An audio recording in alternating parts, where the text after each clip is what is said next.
여러분들 만나뵙게 돼서 반갑습니다. 저 이준호 목사인데요. 별로 유명하지는 않습니다.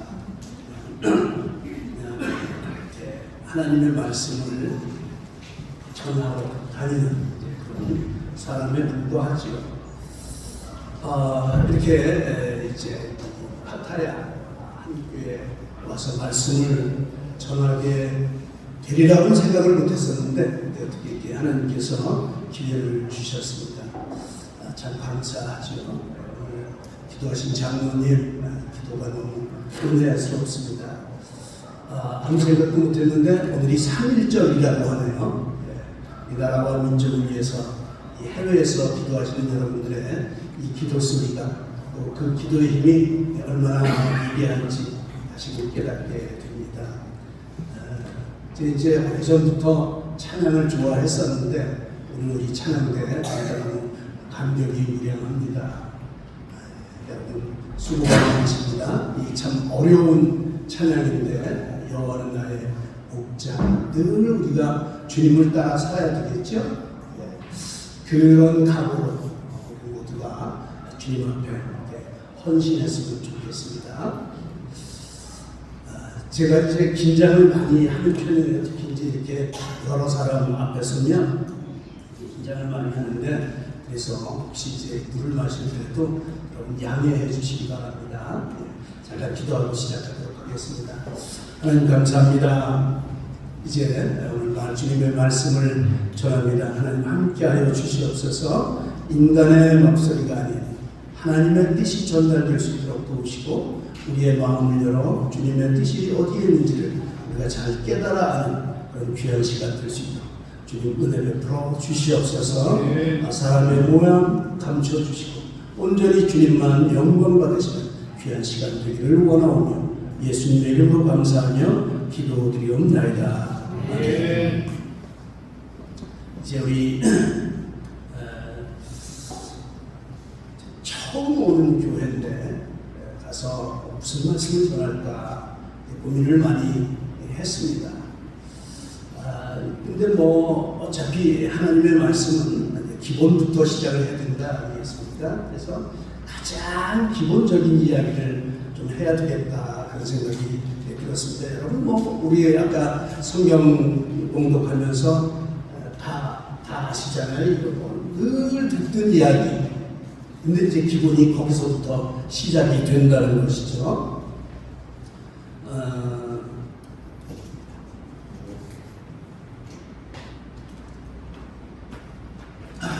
넘어갔네요.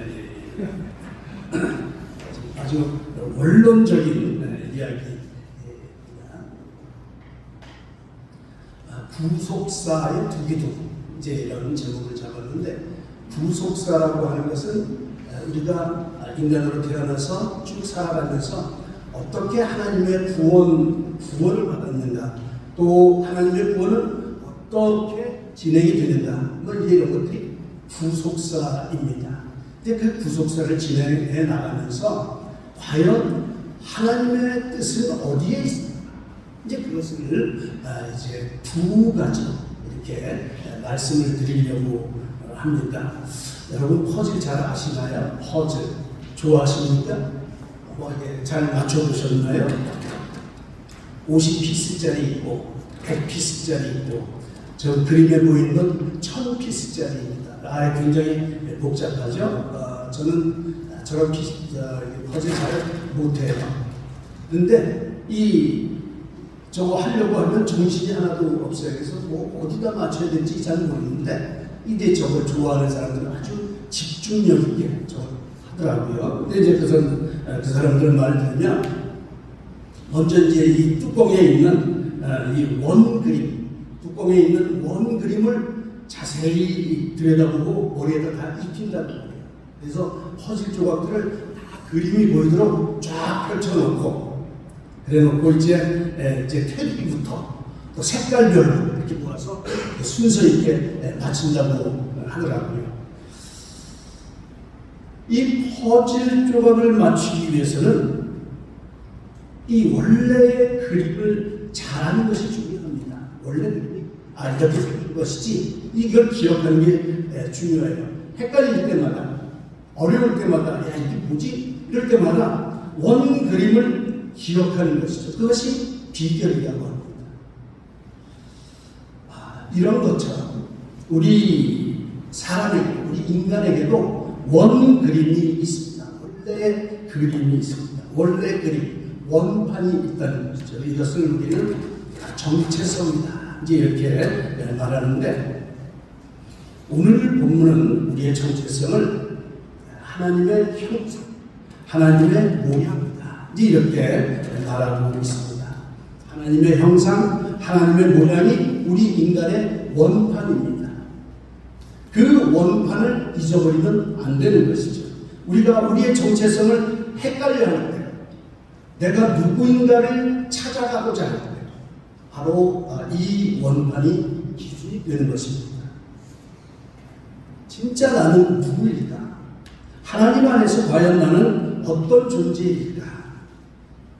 우리가 예수님을 안 믿는다면 이런 거 신경 쓸 일이 없습니다. 그런데 예수님을 믿는다면, 하나님을 아는 존재라면, 과연 나는 하나님 앞에서 어떤 사람인가? 나의 목적은 뭔가? 이 세상에서 나의 역할은 무엇인가? 우리가 이렇게 열심히 살아가는데 과연 우리가 살아가는 목적은 무엇인가? 우리 무엇을 위해서 이렇게 열심히 살아가는 것일까? 정말 중요한 의제가 아닐 수가 없습니다.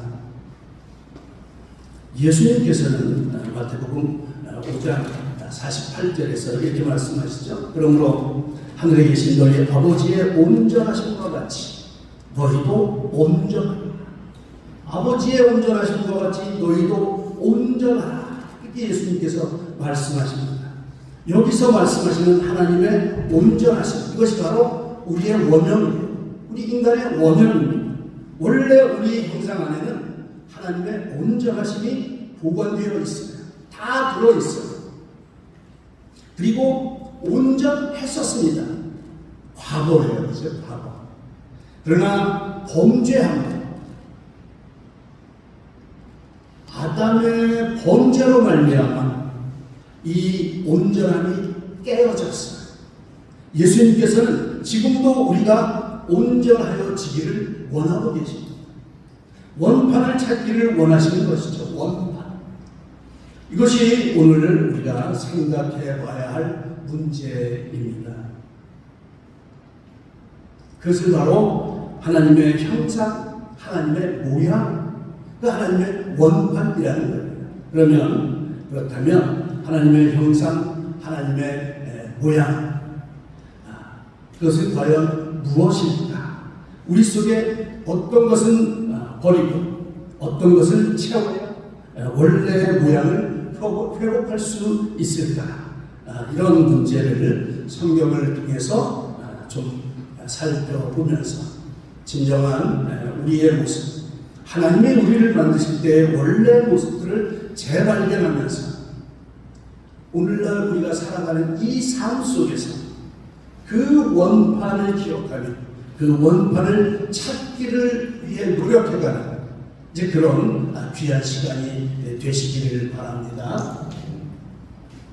먼저 말씀드린 것, 아까 이제 제목이 구속사의 두 기둥이었는데, 이제 하나님의 계획하심에 따라 이 구원의 역사가 진행되는 것, 그걸 구속사라고 말씀드렸죠.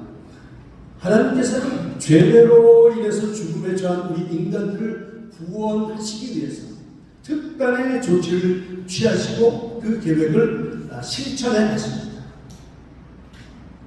이것을 하나님의 구원 역사, 구속사라고 하는데, 이 구속사를 이루어가는데 기준이 되는 큰 두 개의 기둥이 있다는 거죠.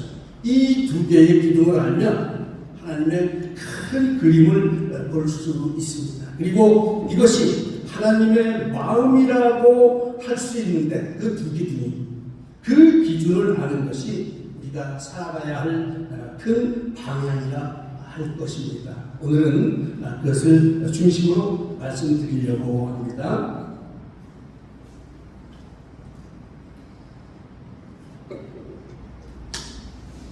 창세기 1장에서 하나님께서는 인간을 위해서 이 세상과 에덴 동산을 아주 세심하고 주의 깊게 준비하셨습니다. 우리 이제 그 모든 것 알죠, 그죠? 첫째 날, 둘째 날, 셋째 날, 야 보시기에 좋았다. 이 모든 것 다 준비하면서 야 정말 정말 좋다. 이런 창조의 역사를 우리가 잘 압니다. 사람이 결혼해서 아기를 갖게 되면 우리는 이제 그 아이를 맞이하기 위해서, 아직 태어나지도 않은 그 아이를 맞이하기 위해서 아주 세심한 준비를 하는 것을 봅니다. 이제 저 어저께 야시장을 구경을 갔는데 아이들 제품이 많더라고요. 그거 보면서 이거 누구 하면 좋겠다, 뭐 하면 좋겠다 이런 생각이 드는 거예요. 그죠? 예쁜 그 이제 태어날 아기를 위해서 예쁜 방도 꾸며놓습니다. 또 이불도 만들어놓고 베네오, 뭐 양말, 속삭이, 기저귀 이 뭐 아주 세밀하게 아주 세심하게 준비를 다 하지요.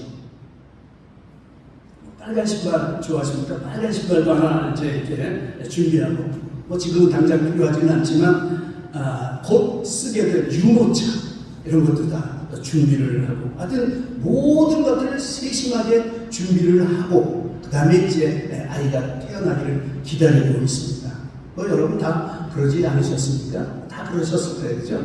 이런 것들을 준비하면서 여러분들의 마음은 어떠셨는지요? 뭐 왠지 기분이 좋은 거예요.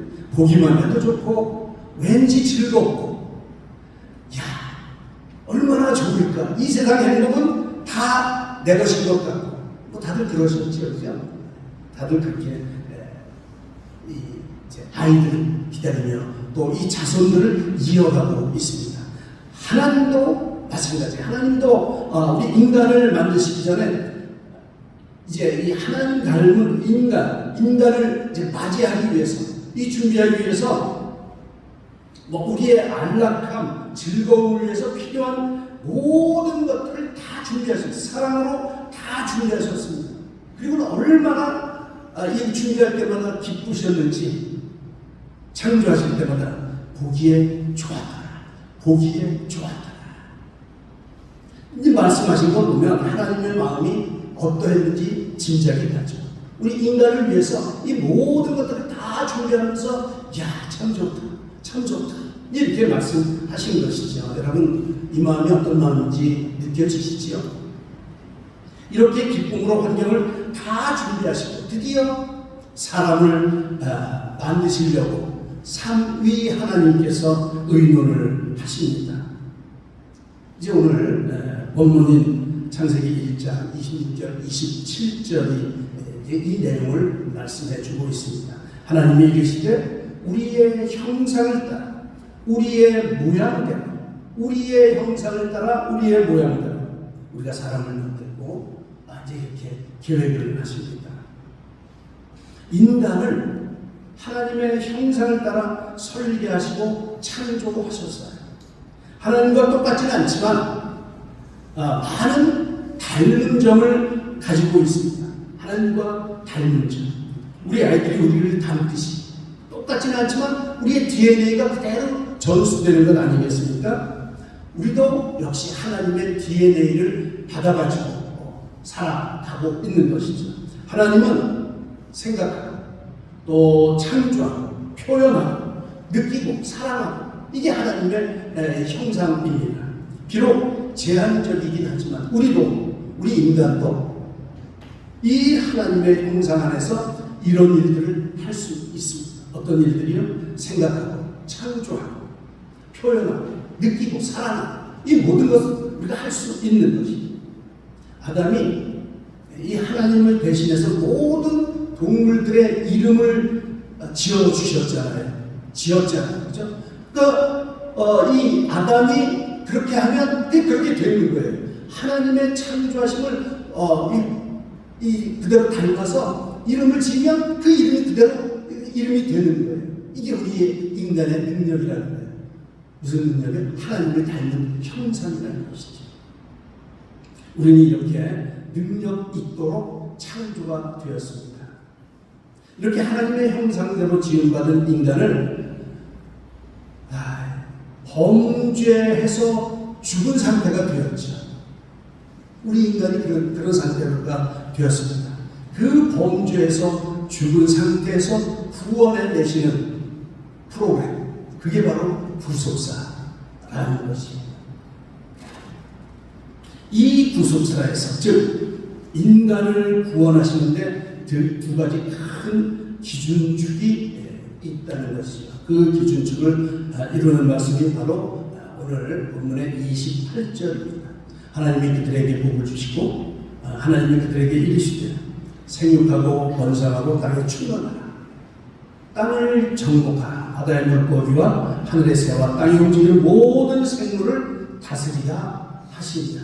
인간을 만드시고 이 명령을 주시는 거예요. 우리가 할 일을 주시는 거예요. 그게 바로 생육하고 번성하여 땅에 충만한 것입니다. 먼저가 생육하고 번성하고 땅에 충만하라는 명령을 주신 것이죠. 이제 이러기 위해서는 자녀를 낳아야 되지 않습니까? 그렇죠?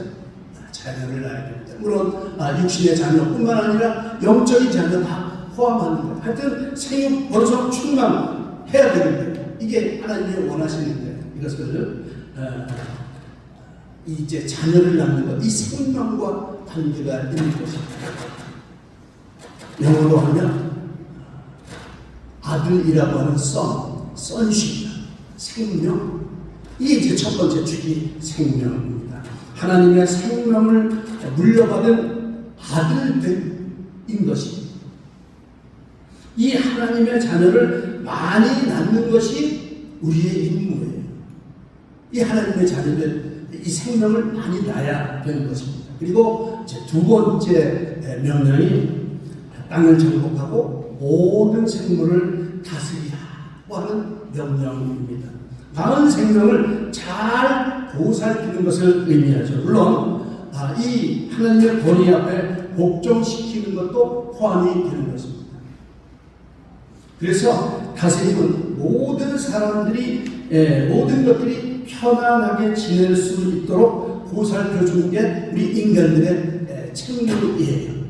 사람을 포함해서 모든 자연도 다 하나님 앞에 복종하면서 이 자연이 잘 보존될 수 있도록 지키는 것, 땅을 정복하고 다스리는 것이 우리 인간들이 할 일이에요.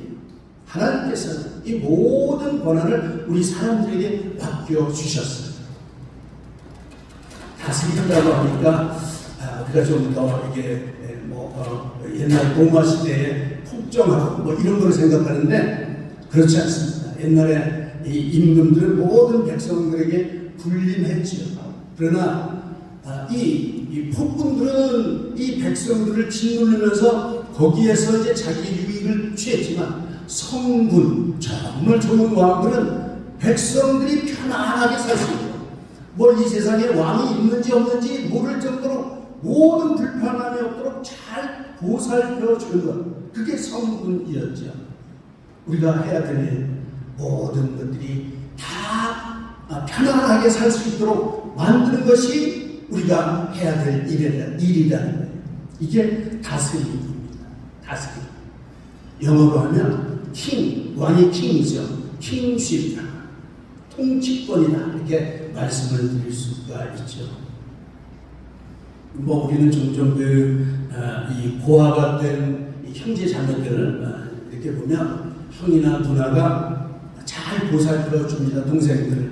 그래서 그들이 부모가 없음에도 불구하고 잘 자라나는 것들을 많이 봐요. 그죠? 이것이 다스림입니다. 통치, 킹십이라는 것이죠. 하나님께서는 우리 인간을 이 두 가지 목적을 가지고 만드셨습니다. 하나는 생육 번성 충만한 sonship이고 또 하나는 땅을 정복하고 모든 생물을 다스리는 kingship입니다. sonship과 kingship, 생명과 통치권, 이 두 가지가 우리가 가지고 있는 구속사의 두 가지 기둥이라고 말씀드릴 수 있습니다. 아담이 범죄함으로 잃어버리게 됩니다. 그것이 뭐냐면 바로 이 두 가지, sonship과 kingship, 이것을 잃어버렸습니다. 하나님으로부터 받은 생명과 이 세상에서 하나님을 대신하여 다스릴 통치권을 아담의 범죄로 말미암아 잃어버렸다는 것이죠. 이 잃어버린 두 가지를 회복하는 것이 바로 우리의 목표라는 겁니다. 이것이 우리의 목표인데, 그래서 하나님의 구원의 역사는 이 두 가지의 회복을 위해서 흘러가게 되어 있습니다. 여러분 잘 기억하시기 바랍니다. sonship과 kingship, 생명과 통치권, 다스림입니다. 성경에서 보면 하나님께서 아브라함을 불러주시죠.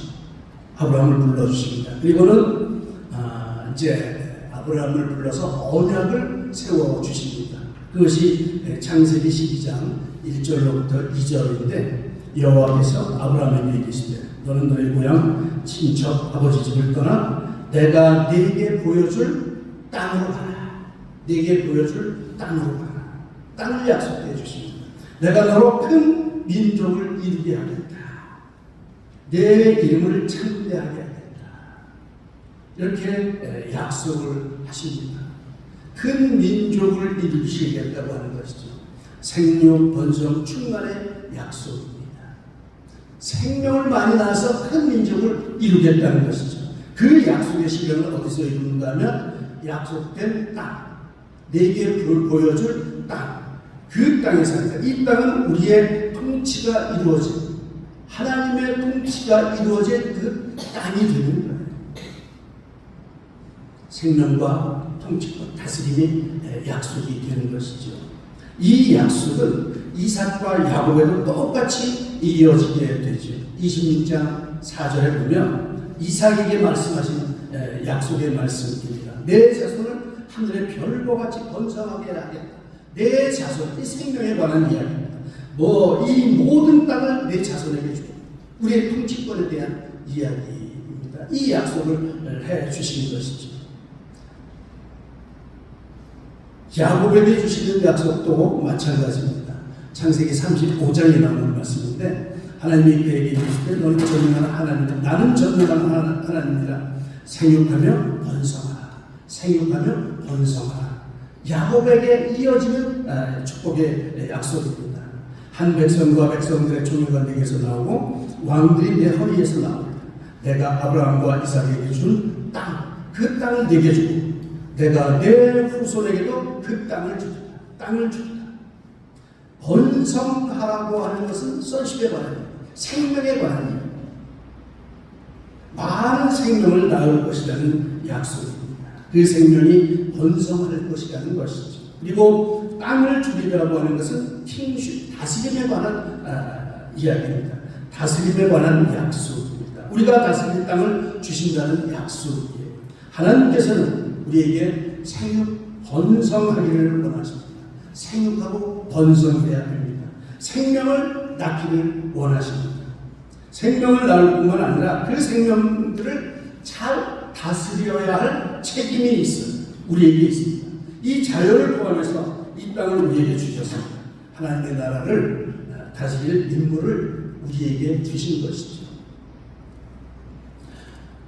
이제 출애굽한 이스라엘 백성들을 생각하면 1세대는 광야에서 모두 죽었습니다. 이제 가나안에는 2세대 백성들이 들어가게 되죠. 그런데 이 2세대 백성들은 광야에서 태어났기 때문에 하나님을 잘 알지를 못해요. 그런 새로운 세대들입니다. 그래서 모세는 신명기 말씀을 통해서 그들에게 하나님에 대해서, 그의 약속에 대해서 다시 한번 설명해 줍니다. 그러면서 반드시 하나님의 명령을 지킬 것을 당부하죠. 신명기 8장 1절에 보면 생명과 땅에 대해서 설명을 하죠. 내가 오늘 명하는 모든 명령을 너희는 지켜야 한다. 그리하면 너희가 살고 번성하고, 이게 생명에 관한 이야기입니다. 여호와께서 너희의 조상들에게 맹세하신 땅에 들어가서 그것을 차지한다. 살고 번성하는 것, 이것은 시에 대한 생명에 관한 이야기입니다. sonship을 말씀하고 있죠. 맹세하신 땅에 들어가리라고 하는 것은 다스림에 관한 이야기입니다. 킹십에 관한 약속. 우리가 다스려야 됩니다. 모든 구속의 역사는, 하나님의 구속의 역사는 생명과 다스림에 있음을 보게 됩니다. 예수님께서는 우리 인간을 구원하시기 위해 이 땅에 오셨습니다. 이제 이 복음의 원 역사를 창세기 3장 15절에서 찾지 않습니까? 내가 너를 여자와 원수가 되게 하고 내 후손도 여자의 후손과 원수가 되게 하리니 여자의 후손은 내 머리를 상하게 할 것이요 너는 내 발꿈치를 상하게 할 것이다. 여기서 너는 사탄 마귀입니다. 이게 이제 여자의 후손과 싸우게 된다는 거예요. 여자의 후손은 바로 예수님이죠. 그렇죠? 예수님께서는 사단의 머리를 상하게 하려고 이 땅에 여자의 후손으로 오셨습니다. 3년간 제자들을 훈련시킨 예수님께서는 이제 마지막으로 십자가에 달리실 일을 앞에 놓고 제자들에게 물어보십니다. 야, 너희들이 나한테 이제 3년간 교육을 받았는데 사람들이 막 저건 뭐 이렇게 얘기하는데 사람들이 나를 누구라 하더냐 이렇게 물어보는 거예요. 이제 제가 뭐 더러는 세례 요한이다 그러고 또 어떤 사람은 엘리야다 또 어떤 사람은 에레미야나 뭐 선지자 중에 한 사람이다 이렇게 대답을 하죠. 이제 이에 대해서 예수님께서는 또 물어보십니다. 그렇다면 너희는 제자들인 너희는 나를 누구라고 하느냐? 라고 물어보십니다. 정말 중요한 질문입니다. 이에 베드로가 대답을 하죠. 아주 중요한 대답입니다. 마태복음 16장 16절의 대답이죠. 주는 그리스도시요 살아계신 하나님의 아들이십니다. 다시 한번요. 주는 그리스도시요 살아계신 하나님의 아들이십니다. 이 대답을 듣고 정답을 말했다. 이것은 사람의 머리에서 나온 게 아니라 하나님께서 성령께서 알게 해주신 것이다. 이렇게 칭찬을 해주십니다. 정답을 말했다는 거예요. 정답. 예수님은 이 대답에 아주 극찬을 하면서 이 반석 위에 이 고백 위에 이 베드로도 이 고백 위에 내 교회를 세우겠다 말씀하십니다. 그것이 어떤 고백이냐고요? 주는 그리스도시요 살아계신 하나님의 아들입니다. 우리 파타야 교회, 뭐 세상의 모든 교회가 마찬가지입니다. 이 고백 위에 교회가 세워진 거예요. 그리스도시요 살아계신 하나님 아들. 살아계신 하나님의 아들이 무슨 뜻입니까? 이게 바로 아버지의 생명을 이어받은 사람들입니다. 살아계신 하나님의 아들, 그 아들이 하나님의 생명을 가지고 이 땅에 오셨다는 거예요. 우리가 하나님의 생명을, 하나님을 본 사람이 없어요. 생명과 연결된 사람이 없어요. 그런데 예수님께서 하나님의 그 생명을 가지고 그 옛날 잃어버렸던 그 하나님의 생명을 가지고 이 땅에 오셨다는 거예요. 왜요? 우리로 그 생명을 이어받게 하는 거예요. 우리가 예수님을 믿는다는 건 뭐죠? 이 하나님의 생명을 물려받는 거예요. 이어지는 것이죠. 우리가 예수님을 믿을 때 우리에게 영생, 즉 영원한 생명, 아버지의 생명을 얻게 되는 것입니다. 이게 첫 번째 예수님이 이 땅에 오신 목적입니다. 우리의 생명과 관련이 있는 것이죠. 두 번째 목적이 뭐라고요? 그리스도입니다. 그리스도. 뭐 우리가 잘 아시는 것처럼 그리스도라는 것은 기름 부음 받은 자, 뭐 그런 뜻이죠. 그죠? 구약에서 기름 부음 받은 자는 선지자, 왕, 제사장, 다 백성들을 다스리는 이런 역할이 기름 부음 받은 자예요. 즉 범죄함으로 우리가 잃어버렸던 통치권, 다스리는 것, 이 통치권의 부활을 가지고 주님은 이 땅에 오셨다는 거예요. 그러니까 예수님께서 이 땅에 오신 이유도 이 잃어버린 두 가지, 아담의 범죄함으로 잃어버렸던 이 두 가지, sonship, 살아계신 하나님의 아들, 그 아들의 생명을 가지고 오죠. 그리스도, 킹십, 다스림을 우리에게 회복시키기 위해서 그리스도로 오셨다는 것이죠. 주는 그리스도시요 살아계신 하나님 아들로 오신 것입니다. 이 사건으로 보아, 이 대답으로 보아 하나님의 관심이 어디에 있는지 우리는 알게 됩니다. 수천 년간 하나님께서 준비하셨던 것은, 하나님께서 역사해 오셨던 것은 바로 우리에게 생명을 되찾아 주시는 것, 우리에게 생명을 회복시켜 주는 것, 그것과 우리가 잃어버렸던 통치권을 다시 회복시키는 것, 이 두 가지였습니다. 이것이 구속사의 두 기둥인 것입니다. 여러분, 이 약속이 언제 완성될까요? 언제? 그것이 바로 계시록입니다. 21장 7절입니다. 이기는 자는 이것들을 상속으로 받으리라. 나는 그의 하나님이 되고 그는 내 아들이 됩니다. 그가 누굽니까? 예수를 믿는 사람들이죠. 마지막에 이 약속을 해주시는 겁니다. 내 아들이 될 것입니다. 선십의 완성입니다. 이어서 계시록 22장 5절은 그렇게 말씀하십니다. 다시 반역했고 등불과 햇빛이 쓸데없이 이는 주 하나님이 그들에게 빛이십니다. 주 하나님이 그들에게 빛이십니다. 그들이 세세토록 왕노릇하리라. 그들이 세세토록 왕노릇하리라.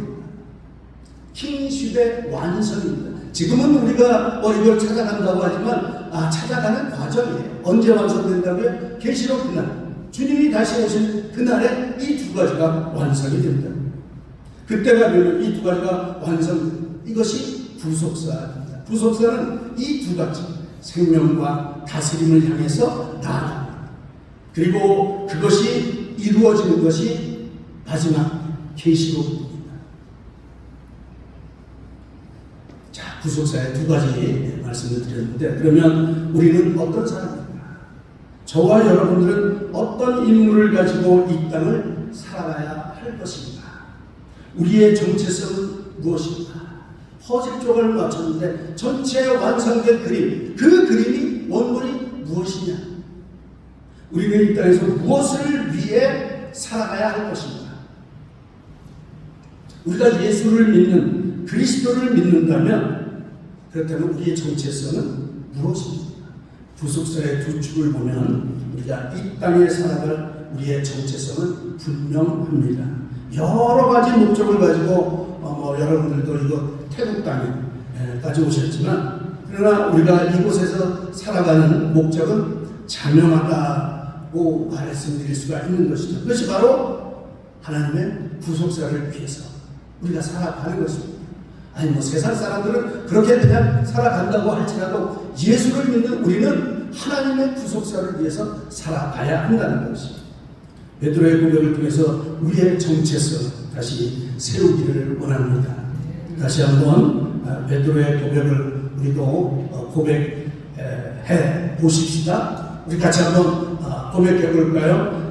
저 시몬 베드로가 대답하여 이렇게 곧 빼고 그 다음부터 시작. 주는 그리스도시요 살아계신 하나님의 아들이십니다. 그렇습니다. 주님은 그리스도시요 하나님의 아들이십니다. 하나님의 아들로 오셔서 우리에게 하나님의 생명을 전해 주십니다. 그리고 그리스도로 오셔서 우리의 왕이시고 우리를 중보하시는 제사장이시고 우리를 하나님께로 인도하시는 선지자가 되어 주십니다. 예수님께서는 우리가 잃어버렸던 이 두 가지, 자녀됨과 하나님의 나라를 모두 소유하신 분으로 우리가 예수님을 영접할 때 이 두 가지를 회복하게 해 주십니다. 즉 하나님의 아들로서 아버지의 생명과 하나님의 나라를 유산으로 받게 되는 것입니다. 요한복음 1장 12절, 우리가 너무도 잘 아는 말씀이죠. 영접하는 자, 곧 그 이름을 믿는 자들에게는 하나님의 자녀가 되는 권세를 주셨습니다. 이렇게 약속해 주십니다. 이것이 우리의 정체성입니다. 여러분 예수님 믿으시죠? 그러면 우리는 하나님의 생명과 하나님의 나라를 가진 사람들인 것입니다. 그래서 예수님의 제자들을 보면 이 두 가지를 위해서 증언하는 일을 하게 됨을 보지요. 사도 바울은 다메섹 도상으로 가는 길에서 예수님을 만나게 됩니다. 그래서 예수님을 만나자 즉시로 예수님을 알아보게 됩니다. 그리고 그를 증거하는데 사도행전 9장 20절로 23절의 말씀에 보면 안 넘어가네. 이거 한 번만 넘겨주실래요? 한 번만 더. 다음 걸로. 없나요? 여러분 혹시 성경 가지고 계시면 사도행전 9장 한번 찾아봐 주시기 바랍니다. 사도행전 9장 20절로 23절인데 자, 우리 20절을 한번 같이 읽어보실까요? 찾으셨나요? 사도행전 9장 20절 다 같이 보겠습니다. 시작. 즉시로 각 회당에서 예수가 하나님의 아들이심을 전파하니. 누가요? 사도 바울. 예수님을 만나고 즉시로 뭐를 했다고요? 예수가 하나님의 아들이심을 전파했다. 그죠? 22절을 한번 같이 읽어보실까요? 22절입니다. 시작. 사울은 힘을 더 얻어 예수를 그리스도로 증언하라. 예수를 그리스도, 하나님의 아들과 그리스도이심을 사도 바울이 예수님을 만난 순간 즉시로 깨닫고 이 사실을 전파했다는 거예요. 그의 이 전도 여행의 모든 것을 보면 다 이것을 전한 거예요. 뭐를요? 생명과 다스림, 그리스도시요 살아계신 하나님의 아들. 사도 요한은 어떤 거예요? 사도 요한복음 20장 31절에서 요한복음을 기록한 목적이 그렇게 기록되어 있습니다. 여러분 찾으신 김에 한 번만 더 찾으시죠. 요한복음 20장 31절입니다. 요한복음 20장 31절 말씀 같이 한번 읽어보시겠습니다. 오직 이것을 기록하면 너희로 예수께서 하나님의 아들 그리스도이심을 믿게 하려 하며 또 너희로 믿고 그 이름을 힘입어 생명을 얻게 하려 함이니라. 역시 요한복음 기록한 목적도 우리를 예수님을 믿어서 그리스도임을 믿게 하려, 그리스도이심, 그 통치하심을 우리가 믿게 하려, 또 하나 생명을 얻게 하려 이 요한복음을 기록했다 말씀하십니다. 이 복음서를 기록하신 목적이 바로 예수님께서 하나님의 아들 sonship 그리고 그리스도의 kingship을 이야기하면서 그것을 믿어 생명을 얻게 하려고 한다, 이렇게 기록하고 있는 것이죠. 우리의 정체성은 분명합니다. 우리는 무엇을 위해 살아가야 하는지가 분명해요. 우리가 예수님을 믿는다면 우리의 삶의 방향도 분명합니다. 예수님께서 우리에게 생명을 주시고 우리에게 땅을 맡겨주셨는데 우리는 무엇을 위해서 살아가야 하겠습니까? 여러분 무엇을 위해서 살아가시겠습니까? 생명과 통치, 생명과 다스림. 우리가 보살펴 주어야 합니다. 우리가 속한 모든 이웃들이 생명을 얻기 위해서 우리가 최선을 다해야 하는 것입니다. 우리의 이웃들이 그리스도의 생명을 얻게 하기 위해서 또 그들로 이 생명을 잘 보존을 할 수 있도록 우리가 다스려야 합니다.